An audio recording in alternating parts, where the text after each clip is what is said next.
169 times, usually with either Israel or God as the subject, for memory is incumbent upon both. Is it any wonder that Elie Wiesel, Holocaust survivor and Nobel Peace Laureate, attested that, and I quote him, "If we stop remembering, we stop being." Memory has therefore ontological significance. Memory is for Wiesel the secret of Jewish survival.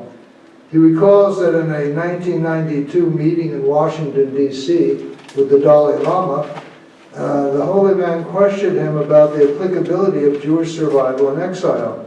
Could this be applied to his own people who were also exiled and whose religion was persecuted? The Dalai Lama would often contend, we Tibetans have much to learn from our Jewish brothers and sisters. Nevertheless, this strong statement about Jewish identity has to be juxtaposed against what Ahad Ha'am said in the early part of the 20th century. The Jews, he wrote, need two messiahs, one to take the Jews out of exile and one to take the exile out of Jews. So is exile, in fact, a given in the human condition? I want to say a few words about memory. The Hasidic tradition, the 18th century Jewish mystical revival movement, recognized both the necessity of memory and its erosion over time. This recognition is embedded in a tale, the teaching genre which the Hasidic movement fervently embraced. It's a tale that some of you may know, maybe all of you. When the great Rabbi Israel Baal Shem Tov, the founder of the tradition, saw misfortune threatening the Jews, it was his custom to go to a certain part of the forest to meditate. There he would light a fire, say a special prayer, and the miracle would be accomplished and the misfortune averted. Later, his disciple, the Maggid or teacher of Mezerich, the second generation, had occasion, for the same reason, to intercede with heaven. He would go to the same place in the forest and say, Master of the universe, listen, I do not know how to light the fire, but I'm still able to say the prayer. And again, the miracle would be accomplished. Still later, the third generation, represented by Rabbi Moshe Leib of Sasov, wanting to save his people, would go into the forest and say, I do not know how to light the fire, I do not know the prayer, but I know the place, and this must be sufficient. And it was sufficient. In the fourth generation, Rabbi Israel of Rishon had to plead the Jewish people's cause. Sitting in his armchair, his head in his hands, he spoke to God. I am unable to light the fire, and I do not know the prayer. I cannot even find the place in the forest. All I can do is tell the story, and this must be sufficient. And it was sufficient. This tale tells its listeners two important things, I think. God is a redeeming deity, and humans, by telling tales, remember and evoke a saving event. This paradigm is, however, severely tested and in some cases shattered by the Holocaust. And that's what I want to say a few words about now, the artistic representation, artistic works by the second and now third generations compel reflection on what I term the future of Holocaust memory. Does memory have a future? Well, that remains to be seen, of course. Children of survivors and children of Job. Everybody knows the story of Job and how he lost his first family, and then miraculously he has a set of replacement children, as if children could ever be replaced. What Wiesel has said about this is quite interesting. He noted the need for a sequel to the book of Job. This sequel should begin where the biblical tale ends. Its focus is a question. What happened to Job's second children? How was it to live in a house marked by trauma, overwhelming trauma? What did the children think? What do they do? What do they say? Well, here is another book of Job, post-biblical. It's called the Testament of Job. It's an obscure pseudepigraphic text, probably written between the 1st century before the Common Era and the end of the 2nd century of that era. And it reinterprets the biblical tale of Job. In doing so, it places 2nd generation artistic works, which are chronologically new, in the context of antiquity. For example, the Testament of Job portrays a dying Job around whose bed stand his 2nd set of children, those born after the deaths of their half-brothers and sisters. Job tells these replacements his tale of innocence and tragedy, stressing the steadfastness his steadfastness in the face of misfortune. Job's legacy consists of traditional advice: remember God, help the poor, assist those in need, and marry within the faith. We can all chuckle about that last quaint one.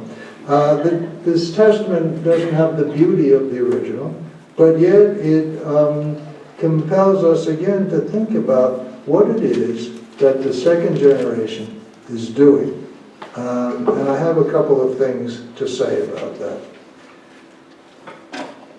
The children of Holocaust survivors were compared to a person who has a phantom limb, that is to say, an amputated hand that they never had. They are inheritors of a trauma. When they write, they don't write about the Holocaust. They weren't there. They write about its after effects. How many people here have read Art Spiegelman's 2-volume Maus work? Well, Spiegelman isn't talking about the Holocaust, and when he does speak about that, he speaks about his father's experience, not his, but he does speak about some of the effects of the Holocaust. For example, a lack of respect for boundaries. Remember, in one sequence he is visiting his stepmother. It's time to go home, and he says to Artie, his wife, well, where's my coat? It's cold out. And Vladik, his father, says, I gave it away. I threw it away. What? You threw it away? Why did you do that? I didn't like it. But it wasn't his coat to like or not like. Lack of respect for boundaries. After what I suffered, how can you complain? You've done nothing. But Artie does pick up some of the traits of his father. He begins to collect string, wondering if he could use that in case he would have to escape, in case his life would be put in peril. And I find it very interesting that between the 1st volume of Maus and the 2nd volume of Maus, there's a period of 13 years, a bar mitzvah, dealing with his father's life experiences, dealing with the effect of those experiences on his own life. Artie symbolically becomes a full human being. I think that's important for us to come to grips with. The other person I want to mention right now is Helen Epstein, whose book, Conversations with Sons and Daughters of Survivors, became essentially the Bible of the 2nd generation. A couple of years before this book appeared, she tried to sell an article based on her research to the New York Times. And the Times said, what 2nd generation? It doesn't exist. There is no such phenomenon. Well, the Times was wrong, although I won't accuse it of fake news. That's another issue. Helen Epstein writes of the psychic tumult found in the 2nd generation, and I quote her, "For years it lay in an iron box, buried so deep inside me that I was never sure just what it was. I knew I carried slippery combustible things more secret than sex and more dangerous than any shadow or ghost. Whatever lived inside me was so potent that words would crumble before they could describe." 2 years later, in an article, she wrote the following, describing children of survivors as the guardians of a problematic, unique, and volatile legacy, who need to learn how to translate our consciousness of evil, our skepticism, our outrage, into constructive action. And many in the 2nd generation did, in fact, turn to working with Vietnamese Bo people, to working with refugees, to working with people who are marginalized. How are we doing with time? 2 minutes, oh, that much. Okay, so let me then go to the conclusion, mercifully, and say the following. We do have now writings by the third generation. Their works talk about the Holocaust, but as one event among other events, so that it's there, but it doesn't really play a major role. You might remember Michael Chabon's The Amazing Adventures of Cavalier and Clay. I also would recommend Nava Semmel's book. She's a second-generation Israeli novelist, but she writes about what happens when memory leaves its original owner. A novel here that you might like to read is called And the Rat Laughed. And finally, the reflections of a curmudgeon, namely myself. I think there is a war against memory. It didn't start now. It started, I think, really, if you can date it, with Gutenberg, the written word. It used to be in the oral tradition, you had to remember. There were guilds, storytellers, but then along came writing. And to crib the title of a PhD dissertation written by a student of mine, From Gutenberg to Google. What happened with Google? Well, what happened with Google? Anything can be put up. It may be true, may be false, may be, as we say, nourished by foolishness. And you see many young people have 500 friends and don't know anybody. So I think that's an issue for people dealing with memory. Finally, I think that what is interesting now is that scientists think there may be a possibility that the transmission of trauma may be, in fact, genetic. So while we think that we have much reason to despair, and we do, I think it's important to remember what one of the many legacies of Elie Wiesel, his signature phrase was, and yet. This leaves the door open. The story continues. The possibilities emerge. So I thank you for your attention.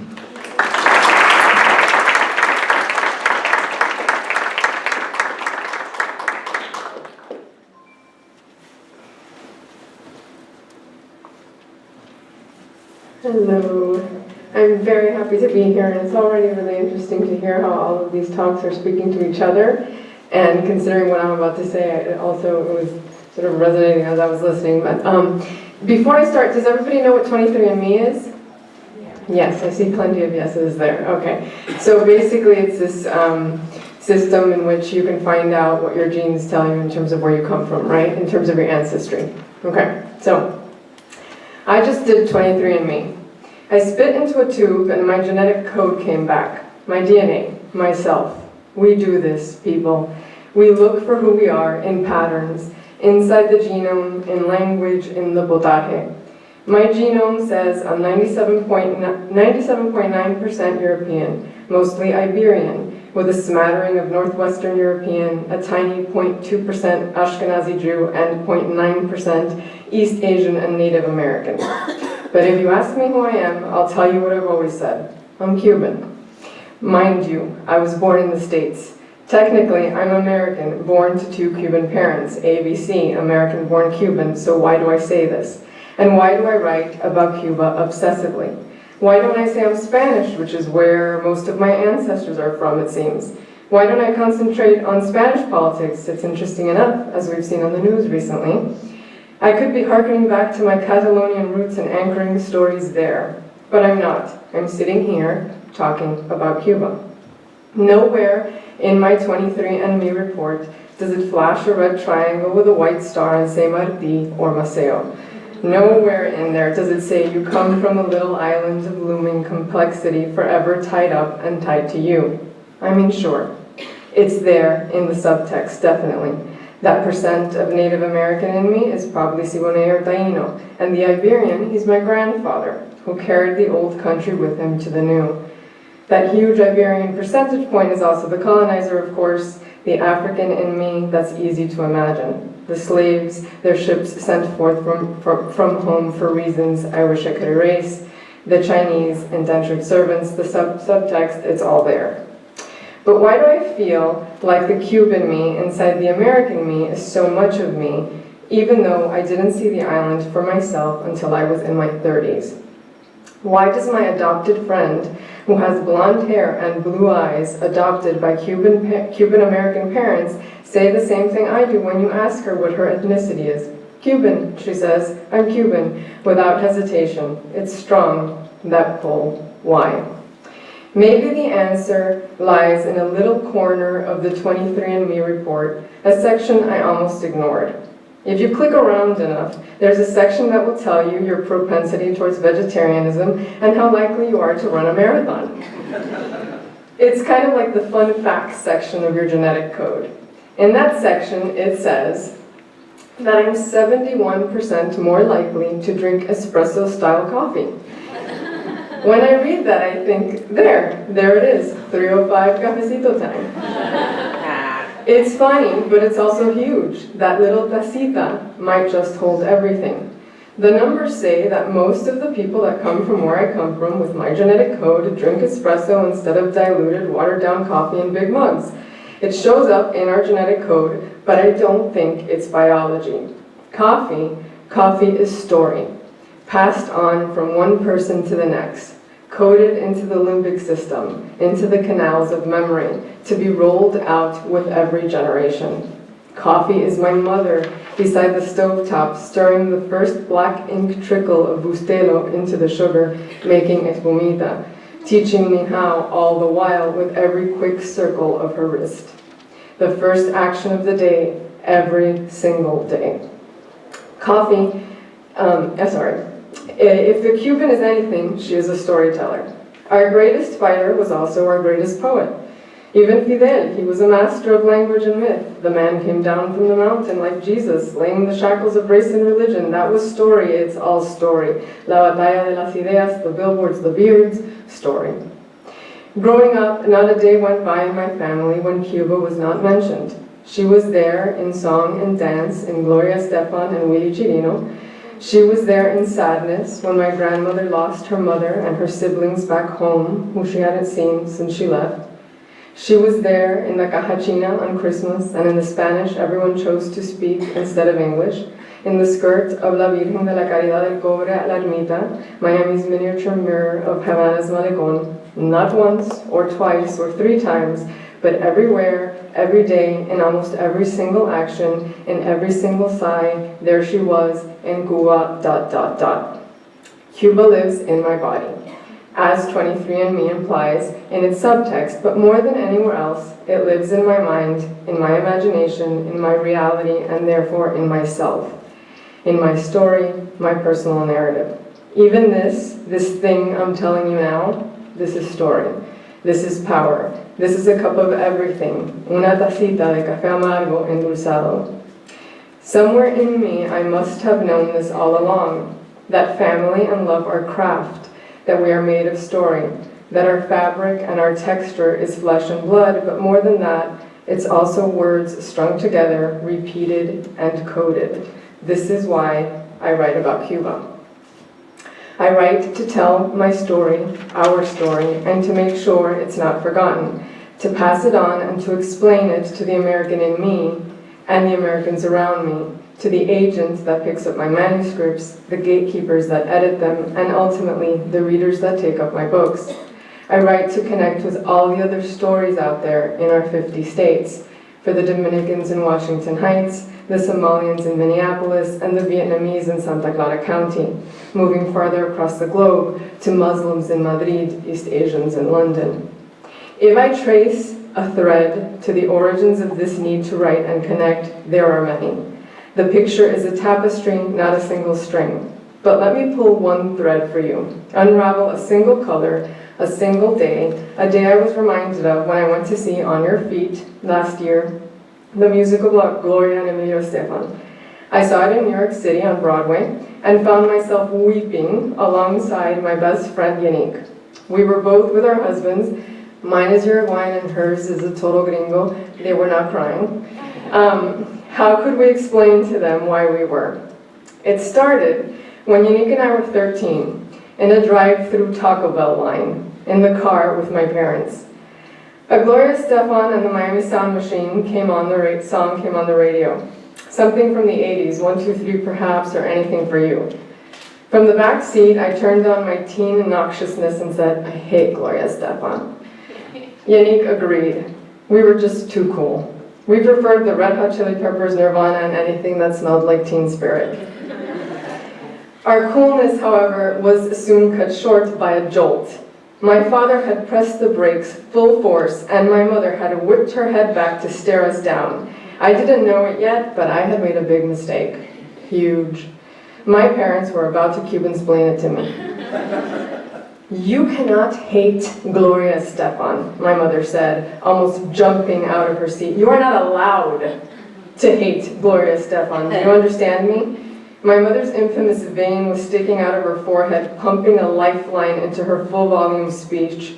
Yannick and I shut our mouths fast, eyes wide open and confused. You don't know anything, little girl, my mother shouted. My father started into, do you know what it took to get to where Gloria is? To get to where we are? Do you know what we've had to do in this country? The cars were honking behind us. There were people fiending for burritos, but my parents didn't care. Nuestra sangre, my mother said. How dare you?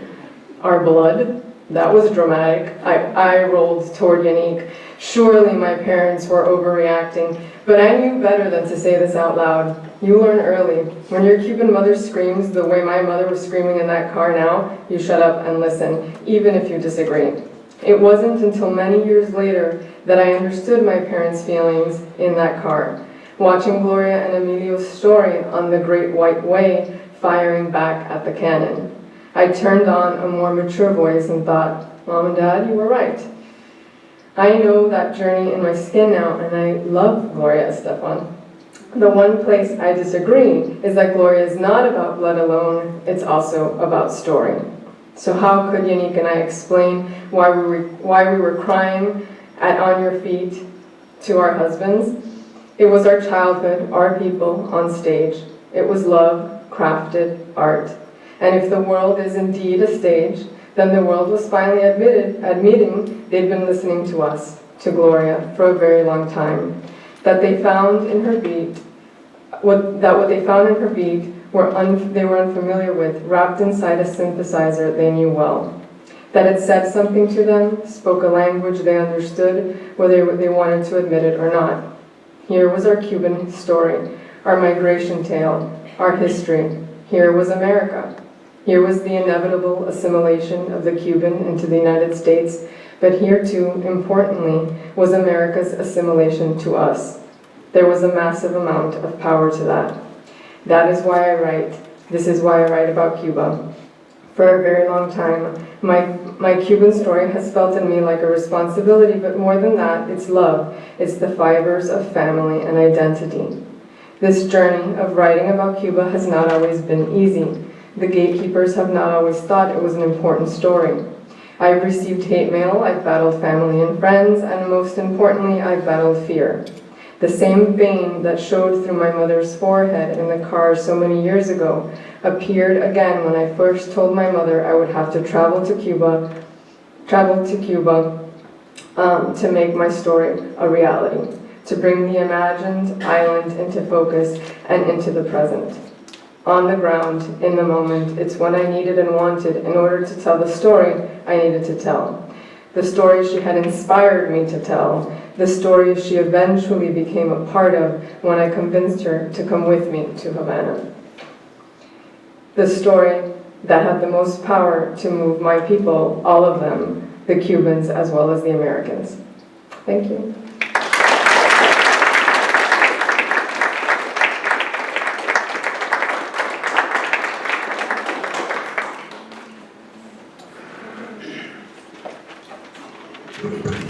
First of all, thank you, Dr. Russell, Dr. Milbauer, Dr. Duani, thank you for inviting me. And it's an honor to be in the company of this distinguished panel. So, as somebody who was very inclined towards the humanities, it was a real challenge for me to go to medical school, and deal with the sciences, but I wanted to be a healer. So,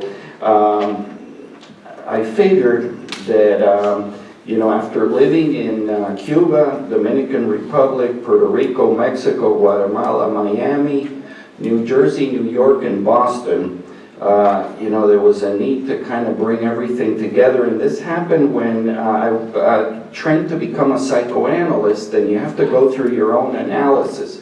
So in my own analysis, I started, I found myself going on these pilgrimages to try to integrate, the pieces that were fragmented into a whole. And now I see that in my patients when they come to therapy. So I'm going to talk about pilgrimages. And it's very interesting that all of us are talking about the same common denominator. So pilgrimages to the ancestral lands of the parents are a common occurrence among second-generation immigrants and beyond. They are particularly valuable in mastering internal struggles resulting from identifications that are passed down through the generations and serve as an organizer to resolve internal conflicts and to accomplish psychological growth. The dictionary defines the word pilgrimage as a journey to some distant place, sacred and venerable for some reason, undertaken for devotional purposes. Pilgrimages can be sacred or secular, and they have existed and continue to exist in many cultures throughout the world. In a study that explored the motivations that led Catholic pilgrims to visit the site of the Virgin of Lourdes in France, the majority responded that they did so to address private traumas for which the Church no longer had answers. So in its secular form, and in the case of second-generation immigrants and beyond, pilgrimages are often understood as an action that is taken in the direction of mastering traumatic and conflictual identifications with members of the previous generations.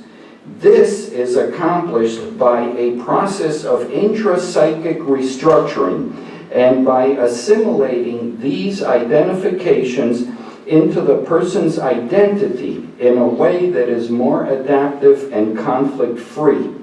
Some of the conflicts encountered in pilgrimages will be illustrated in these two case examples. By the way, when we present cases in psychiatry and psychology, we change the names and the places to protect privacy. So, but the essence of these cases is there.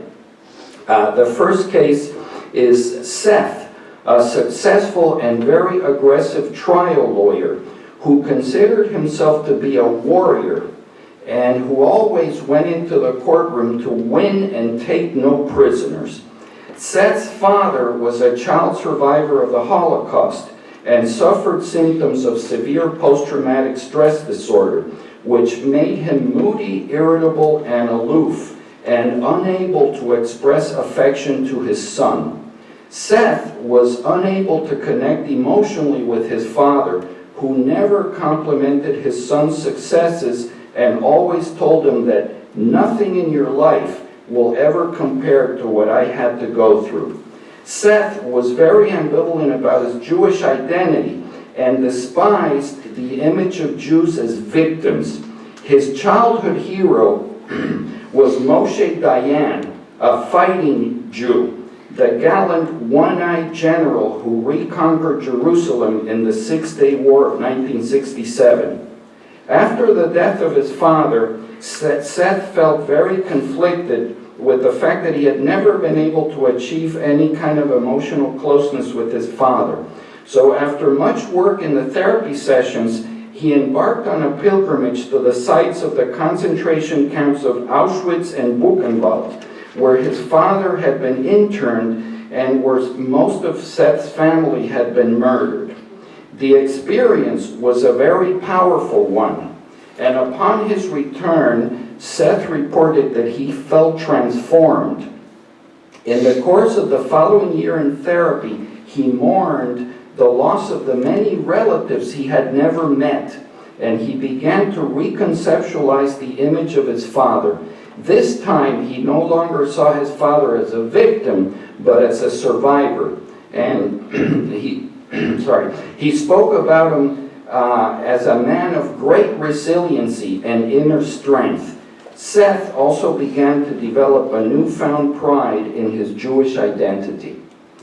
The second case, Anthony, a very successful business executive, had arrived from Cuba at the age of 11 as an unaccompanied refugee child through Operation Pedro Pan. He was cared for by maternal relatives who had settled in New York City several years prior to the Communist Revolution in Cuba.